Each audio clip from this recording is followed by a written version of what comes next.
নমস্কার, আমি রচনা ব্যানার্জি। শারদীয়ার অনেক অনেক শুভেচ্ছা, অনেক অনেক অভিনন্দন আপনাদের সবাইকে জানাচ্ছি।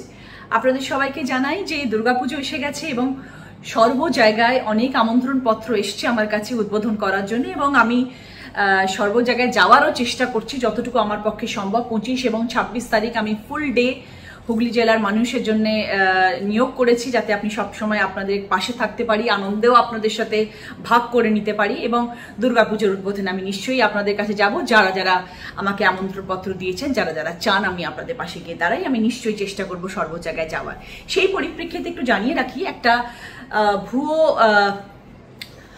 ভুয়ো একটা খবর চারিদিকে ভীষণ রকমভাবে আলোড়ন তুলছে যে রচনা বন্দ্যোপাধ্যায়কে নিতে গেলে নাকি টাকার বিনিময় নিয়ে আসতে হবে এবং রচনা ব্যানার্জিকে নাকি আর্থিকভাবে তার রেমুনারেশন দিতে হবে, তবেই তাকে নিয়ে আসা যাবে।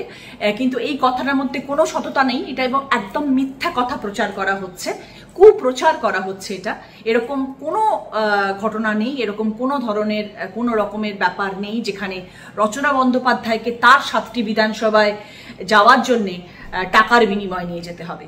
একদম নয়।